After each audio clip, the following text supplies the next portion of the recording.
Attention, you're listening to The Todd Huff Show, America's home for conservative, not bitter talk and education. Be advised, the content of this program has been documented to prevent and even cure liberalism, and listening may cause you to lean to the right.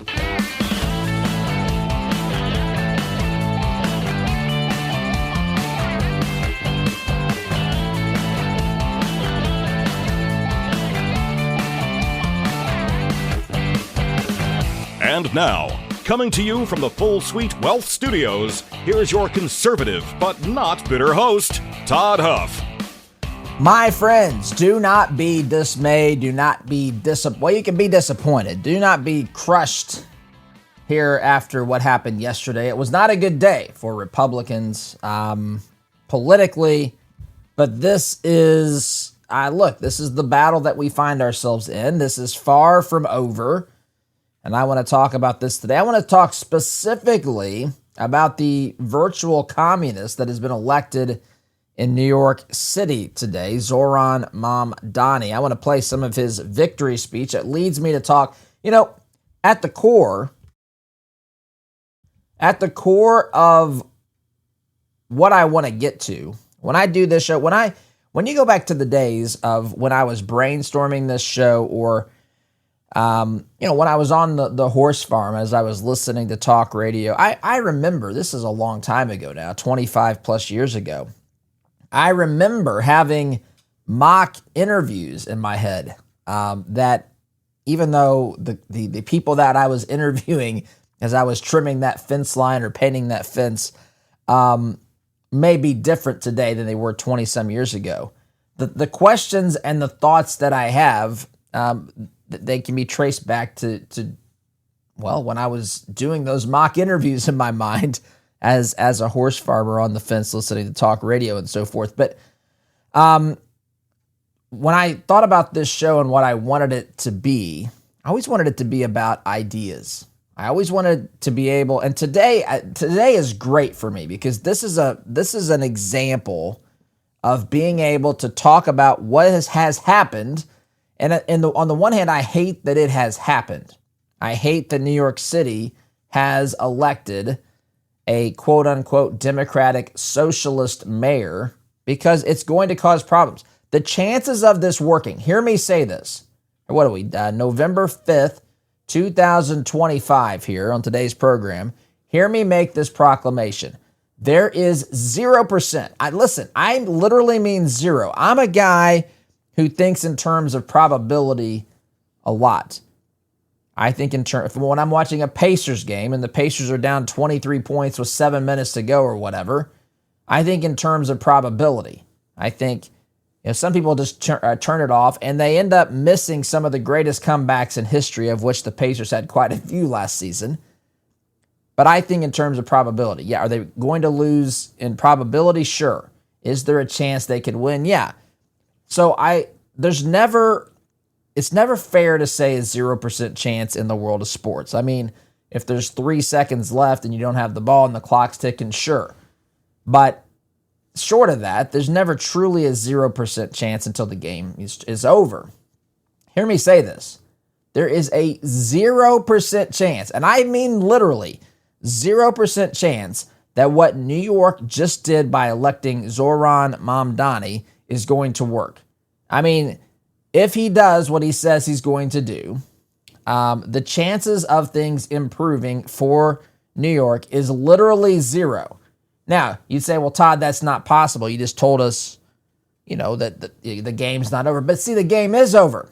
See, that's the thing. The game is over because the ideology has already been exposed as something that is not true, is not beneficial, does not reflect the way that things work this side of heaven, and it is set to fail. This is a certainty. This will not work. This will be an utter disaster. Some people out there say that this is what New York deserves. I don't like to say that. I mean, yes, they voted for it, so in that sense, I guess you reap what you sow. And I don't feel sorry. I feel sorry for the people who voted against it, who see what's coming and they can't do anything about it. Maybe they can't get out of the city. I do feel for those people, for those who have voted this in, buying into this narrative, this Obama 2.0 sort of candidate, someone who's, well-spoken and can just generate enthusiasm by saying nothing, by the way. It is remarkable to me. Or saying things that would be laughed out of any place that has people with brains sitting around the table listening to this stuff. He has built a following. I mean, it's something to behold. It's terrifying in another sense because the guy can say anything and he gets cheers. And I'm going to play some of his speech, but it lets us get into some philosophy, some of these ideas, which I love to get into. That's where we're headed today. I appreciate you joining us. One of the biggest challenges that we have as conservatives is finding a way to ensure our values align with the things that we do, including the ways that we invest our money, the companies that we invest in. That's why I love what the team at 4-8 Financial is doing. They specialize in biblically responsible investing. That means they screen out companies that do not align with our faith and our values, so we're not funding things that go completely against what we believe in. That oftentimes is the case, and for a long time, people just accepted that as reality. Now, my friends, there are tools and ways to do something about that, and that is what 4-8 Financial can do for you. They'll do the heavy lifting. You don't have to do the research. You just have to complete an assessment. That's all you've got to do, and it's simple to do. Just head on over to 48financial.com/Todd. That's 48financial.com/Todd to complete that assessment, because your money, my friends, should work for your values. All right, let's get to this. I'm going to pull up this link. Now, I listened to this full speech.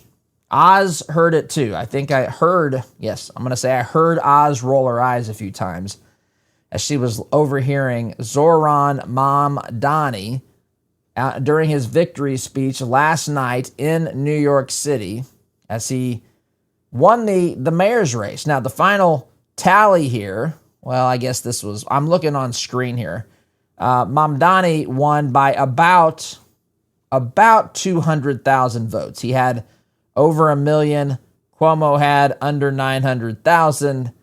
And then the rest of the characters were down way below that. Mamdani had over half the vote, just at half the vote. 54.4% is what I'm looking at here on this still shot. This with 90% of the precincts reporting. So he takes to the podium to proclaim his victory. Now, I listened to this whole thing. It's 22 minutes or something like that. There's a place here, this is in the latter half, right at the midway point, slightly past it, that I want to talk about. It's a chunk of what I want to get to. We'll get through as much of this as we can because I do want to get to some of these ideas and so forth. But I want you to listen to this speech, and I want you to listen to some of the bodacious claims that this guy makes. I want you to listen to the reaction of the crowd. They cheer anything. And I just want you to try to take a step back. Try to take a step back to where you're a spectator. I coach a couple of girls' basketball teams. And there are times that the players become spectators. And I'll tell them, do not become a spectator, right? If you're on the court, if you shoot the shot, and then suddenly you just watch it to see if it goes in instead of going to the basket to try to get the rebound, you've become a spectator, right? And sometimes you can become a spectator, or some players have the propensity to become a spectator on the floor. So normally I would say in a system like we have, where we have the right to self-governance, it's a constitutional republic, representative republic, and so forth, where we're electing people that we want to represent us in Congress and so forth. I would say don't be a spectator. But for this small moment in time, try to remove yourself from the feelings that you have, the fears that you have, the concerns that you have, and try to just step back. First of all, let me say it's all going to be okay. The one way through this is through victory. One side of this is going to have to win. We have gotten so far apart. I'm not against compromise. I am against compromising with people who require us to accept things that are just outside the realm of what is reasonable and acceptable. These folks have to be defeated. Zohran Mamdani has to be defeated. What's about to be unleashed upon the city of New York is going to be the fault and responsibility of Zohran Mamdani and those who elected him. So I'm going to play this. This is roughly, I don't know, what is this, 11, 12 minutes, maybe 13 minutes into his speech. This will be, the full speech will be on the show notes if you want to go there, toddhuffshow.com. It's called The Stack. I misspoke. Or you can Google it. This is at CNN.com if that's easier, whatever the case. But Mamdani takes to the podium, and I just want you to listen to this. Try to step back and try not to be judgmental. I'm going to be criticizing these ideas and all that sort of stuff. That's coming. Don't worry about that. But just try to, we need to first understand what it is, because you and I hear this and we think, what universe is this coming from? Who does this appeal to? We have to get into the mindset. Just try to understand who it is and why it is that this sort of thing resonates. And we'll talk about this as the program unfolds. But I just, to the best of your ability, remove yourself from the emotions of this. Try to step back to the 30,000-foot view and just take this in. And as a student, try to understand what it is that is appealing to people about this, because that's the first step in trying to defeat this. We have to understand what it is that is appealing, why it is appealing, how they talk about things, how we should talk about things and explain things to people who I would say are brainwashed in a sense into believing that what he's about to say has any semblance in reality whatsoever. That being said, here is Mamdani in his victory speech last night. Listen up. Excellence will become the expectation across government, not the exception. Really? Woo, yeah. In this new age we make for ourselves, we will refuse to allow those who traffic in division and hate to pit us against one another. Now listen, I know that there are people that do that. I know that there are people, this has been the strategy of the left. This is why there's identity politics, to get one group stirred up and to say, hey, that group over there is causing you to have problems. Let's organize here. Let's vote for a person. Let's stick it to that group. That's exactly what they've been doing. In fact, I would encourage you to listen to what he's about to say here in a minute. And I would say, is he not the one that's doing this very thing? But he continues here. To the cheers. In this moment of political darkness, New York will be the light. You want to bet? You want to bet? Here, we believe in standing up for those we love. Whether you are an immigrant, a member of the trans community, one of the many black women that Donald Trump has fired from a federal job. Yeah, and this is very specific. A single mom still waiting for the cost of groceries to go down. Or anyone else with their back against the wall. Your struggle is ours too. Baloney. It absolutely is not. This is the sort of thing. I know, I want you to listen to this objectively, but I can't help myself as well. This is one of the lies of socialism. I remember having debates with people or watching debates where somebody will say, for example, that they care about, our children, right? It's the community's children. And we all love children. Listen, I get it. I understand to a point what's being said here. I want to protect and stand up for the kids in my community, but I'm not the parent of every kid, right? And so the idea that the government or some elected official loves your children as much as you do, and unless someone out there is just a horrible parent, that's just not true. It isn't true. In fact, I remember watching one debate where a parent said, oh, you think you love my children as much as I do? And the person said yes. And he said, well, when's their birthday? And of course, this person doesn't know. And the point is, listen, I understand what you're saying to a point here, that you care about children and all that, but you don't love my child. What's his favorite color? What's his favorite ice cream? What does she like to do in her spare time? Right? This is part of what it means. We have We don't have the capacity. I understand. The Bible even tells us to love our neighbor as ourselves, to love people. But I can't love people in some abstract way. I have to love a person as an individual. And I can do things that are loving towards humanity in general, but to think that that somehow replaces the familial or parental type of love that only comes from someone who's close to the person, who's intimate, who understands who they are, what they want, who walks through those struggles. We homeschool here. I've watched, as my wife has sat down with our kids with their own, everybody has struggles, right? And sits and works these things out with them in ways that the government just simply cannot. But they tell you that they love everybody and that they're standing up for everybody and fighting for everybody. It also assumes that people like you and me on the other side of the aisle are opposing these people. Listen, I have no problem. God, every single person is made in the image of God. This is not a hard concept, I think, to grasp and understand. Every person deserves to be treated with respect. I'm even ordered by God to love my enemies in the Bible. So even if they were my enemies, I'm still, God says, to love them. So I don't hate anybody. They're conflating different things. And if you look at what he's doing, he's trying to grab different groups of people that have been convinced that they have been targeted by another group of people and that their problems exist because the other group of people created the problems for them. And that's not how you solve anything. This is one of the many fundamental problems with socialism.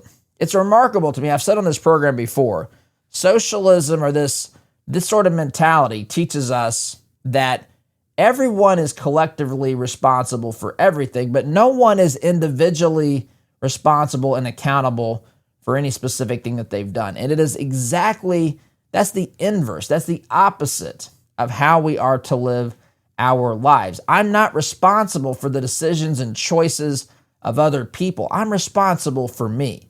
I'm responsible for the things I do, the things I say, the attitudes I have. Dare I say, biblically, I'm responsible for the thoughts, the motivations, not just what I do outwardly.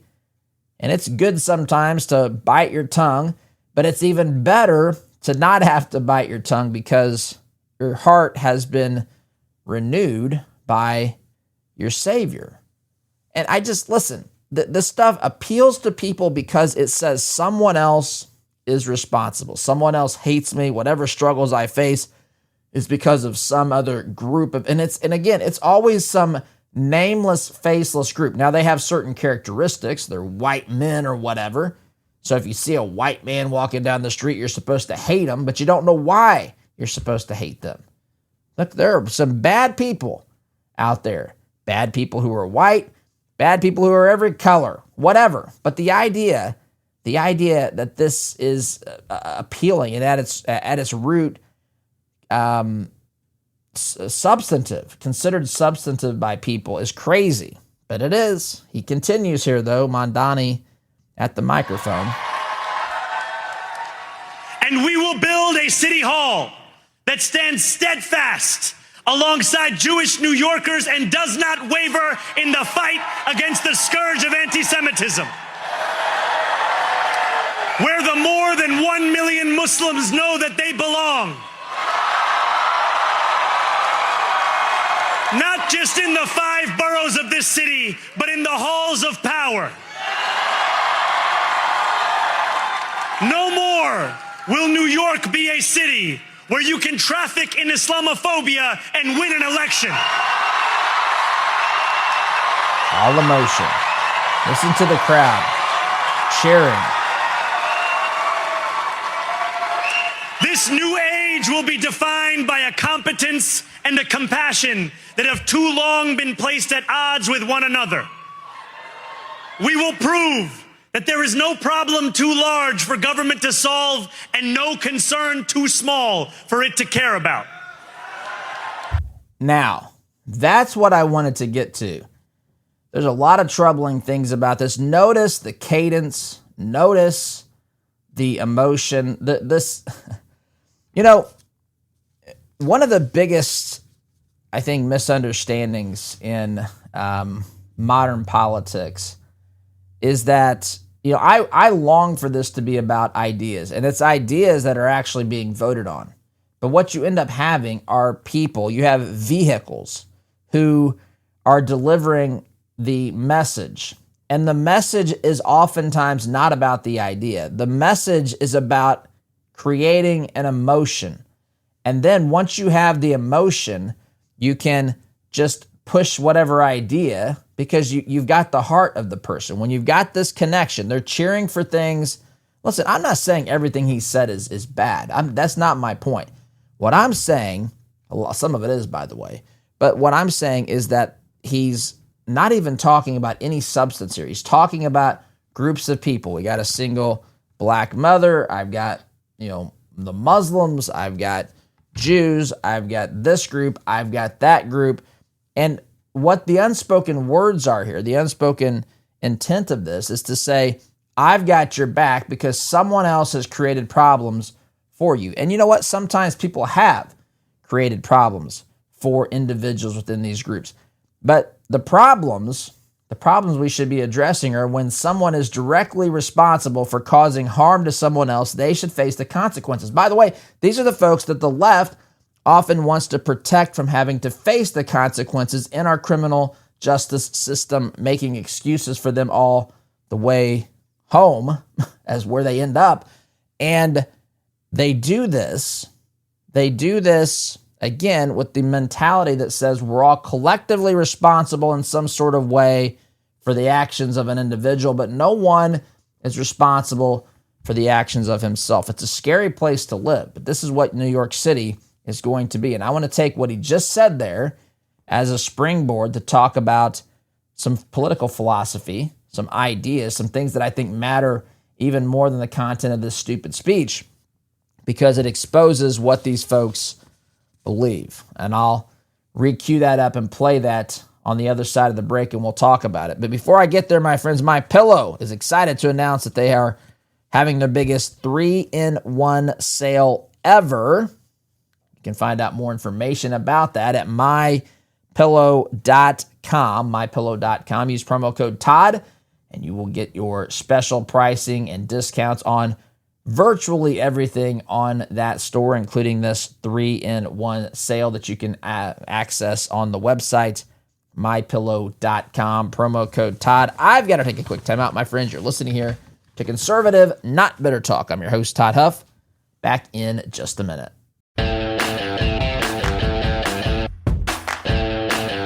Welcome back, my friends. I want to cue up what Mamdani said there last segment during his victory speech last night. One of the most terrifying words. You remember Reagan? This reminds me of Reagan's quote. Let me get this right. Oh boy, how exactly did he say that? He said the most terrifying, seven most terrifying words in the English language. I may have the number wrong. Maybe it's 9. I'm going to count as I say them. Whatever the number of most terrifying words in the English language are. I'm from the government and I'm here to help. That's 9. I'm from the government and I'm here to help. We went from that mentality with Ronald Reagan, by the way, spot on accurate in his assessment of how we should be afraid of the government trying to solve our problems, to literally Zohran Mamdani speaking at the podium in New York City last night during his victory speech, saying this to massive cheers from the audience. We will prove that there is no problem too large for government to solve and no concern too small for it to care about. Wild, wild stuff. We will prove that there is no problem too large or no problem too small for government to care about. No problem too big for government to solve. There's nothing that... It's crazy to me. It is absolutely crazy. Again, contrast that, juxtapose that with what Reagan said back in the 1980s when he said that the 9 most terrifying words in the English language are I'm from the government and I'm here to help. Now we've got cheers saying there's no problem too big or small for government to do something about. I beg to differ, my friends, and I want to talk about that. I want to talk about these fundamental ideological problems and why it is absolutely true what I've been telling you for a long time, that we are in the midst of a cold civil war, and you can't compromise. Listen, you can compromise with liberals, you can compromise with Democrats, you can compromise with moderates, you can compromise with blue dog Democrats and establishment Republicans, conservatives. There can be compromise there. But when you have people who have abandoned the core ideological foundation of this great nation, it becomes incredibly difficult and at some point impossible. That's why, let me finish the thought there, impossible to compromise because it is so dramatic.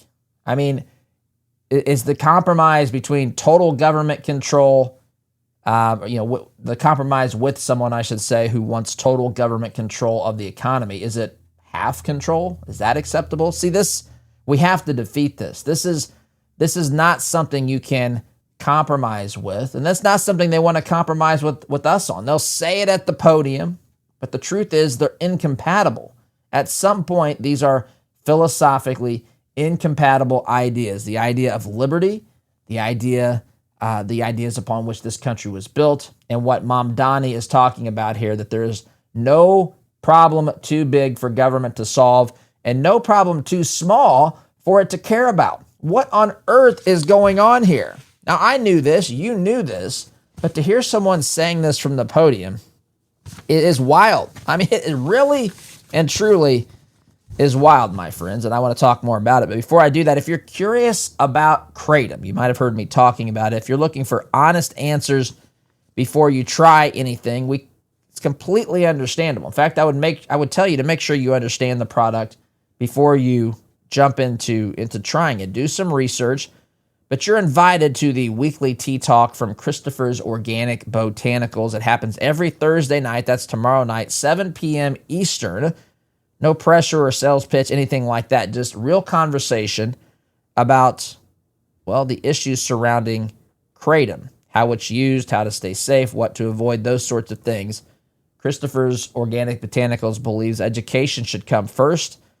And, that's what sets them apart. I've gotten to know Christopher a bit, and he's really trying to get the truth out about this product. And there's lots of reasons why there's confusion and concern, and he really believes in this education. He knows a lot about it. If you have questions about relief or dosage, safety, sourcing, anything at all, that's the place to ask. They've built a community that's focused on truth, not just the hype. Again, you can join it Thursday. That's tomorrow night, 7 p.m. Eastern. That's every week. For more information, visit Christopher'sOrganicBotanicals.com. That's Christopher'sOrganicBotanicals.com. Truth, tradition, transparency. Okay, so let's get into what I like to really talk about here, which are the differences, these very, very important differences in ideology. So, the philosophical foundations, our worldview, these sorts of things determine what we think makes sense politically during election season. And of course, yesterday was election day for New York, the mayor of New York, and by the way, lost governor's race in Virginia. Republicans lost governor's race in New Jersey. California voted to redistrict, which again, that's a political choice. And my state's about to embark upon that here in Indiana as well. I know many of you are fellow Hoosiers, and it's the reason why we have to be prepared to fight. We have to do this as well. Anyway, we'll get to that. We've talked about that a lot lately. I want to stay on topic here. So what's the proper role of government? If you look at our founding documents, if you look at the Declaration of Independence, you look at the Constitution, you can see that our founders, and read their writings, right? Read the Federalists or even the Anti-Federalist papers. Read just some of the thoughts and excerpts from diaries and letters from some of these founders and so forth, early presidents. They understood a lot of things. Number one, that the primary function of government is to secure liberty, uphold law, deliver justice. That is what our government should seek to be doing. And if you look at the Constitution, You look at the Declaration for a little bit of background, but the Constitution it understands the nature of humanity. The nature of humanity. The founders said, look, rights are given by our Creator. So what's the very first thing? The very first thing, most important foundational component of our system of government is a belief in God. Now, people say that's separation of church and state and all that, but listen, you have to have a foundation upon which your society functions and even makes sense. Our society was built on Judean Christian values, beliefs, morality. That is baked into it. There is no getting that out. We've tried. I say we. Others have tried, and they've failed miserably because it's intertwined. It's baked into the final product. And so the worldview is critically important. The government should be limited. People, biblically, when Jesus was crucified, there's so many beautiful things I've shared with you. I do this Bible study called The Bible Recap with Tara Lee Cobble. I think it's absolutely fantastic stuff. And there's a lot of things. There's a whole lot in the scriptures. But one of the most amazing things to me is when Jesus was crucified, one of the first things that happened, it says, is that the curtain in the temple was torn in two. This curtain was big and thick, and it separated the Holy of Holies from the rest of the temple. And that the high priest was supposed to go beyond that curtain once a year, and only the high priest. He was the only one who was ceremonially prepared and cleansed to go before God and to seek to atone for the sins of the people every year, once a year. In fact, even when he would go behind that curtain, they would tie a rope to him, I think on his arm or his leg, in case he had a heart attack or died behind the curtain. They were not going to go retrieve him. They were not allowed to go back there. And if you know much about the Old Testament, you'll know that there are examples of bad things happening when people violated what God had told them not to do. Don't touch the Ark of the Covenant or whatever. And so they would have that rope there to pull them out.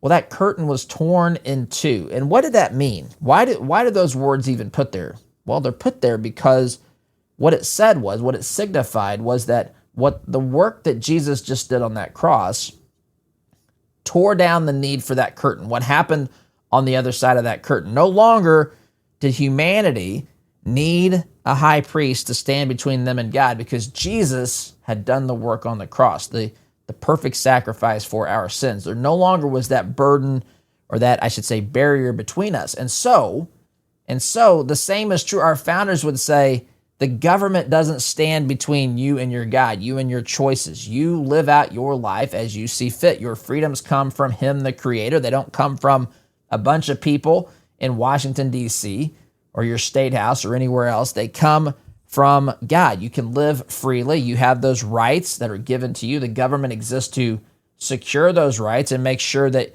you have those rights, that there is law and justice.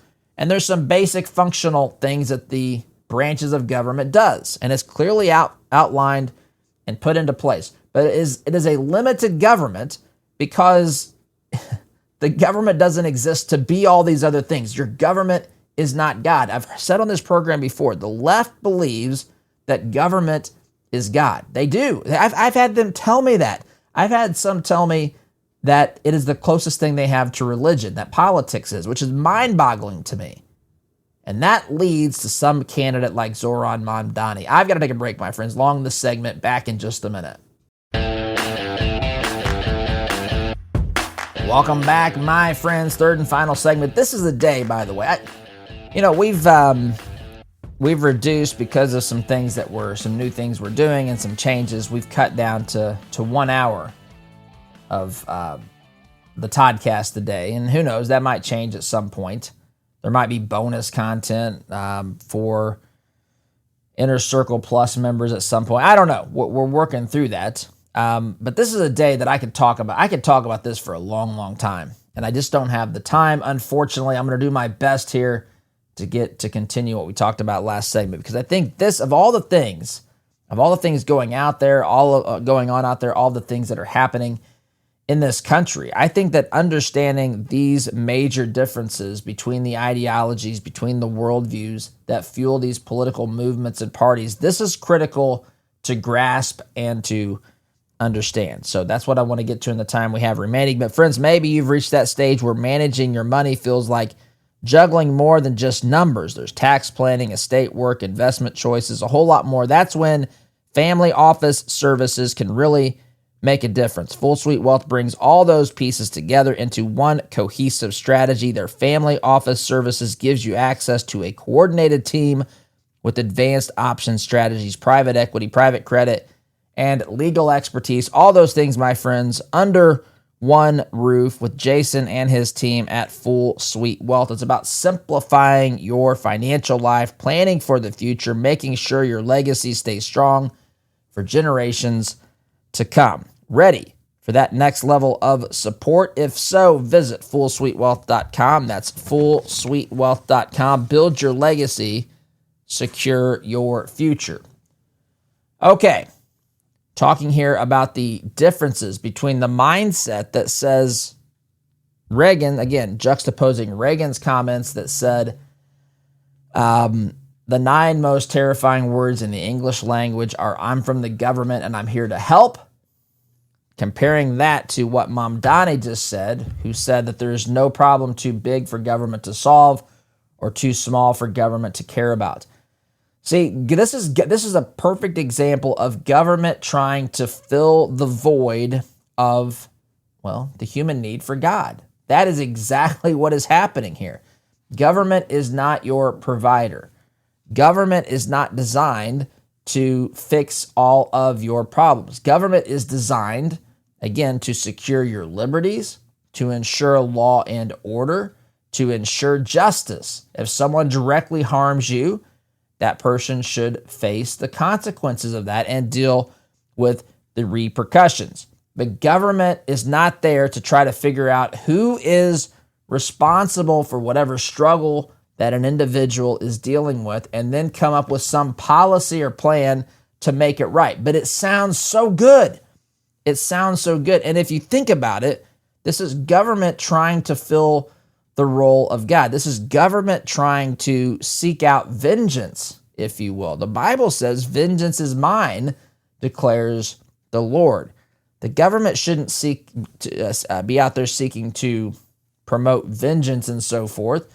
The government should be out there trying to promote equality under the law and actually pursuing justice, which again, the left doesn't want true justice. They'll say they want justice. They'll want different types of justice. I don't like when there's any word attached to the word justice. Social justice, environmental justice, whatever. It's just justice. And some of those things aren't even remotely connected to justice, but they've conditioned people to think this. They've conditioned people to believe that the government's out there trying to make things right, and I guess to get even, to redistribute wealth, to create this utopia. It will fail, and it will fail miserably. In fact, many people are preparing to leave New York City because of the ideology, the politics of Zohran Mamdani, I should say.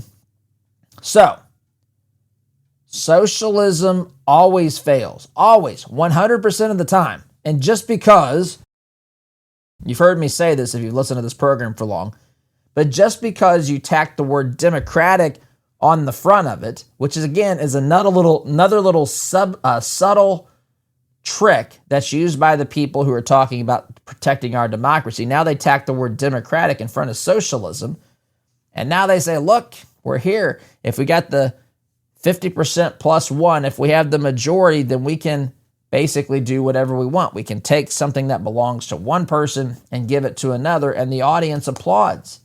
The people that are takers applaud.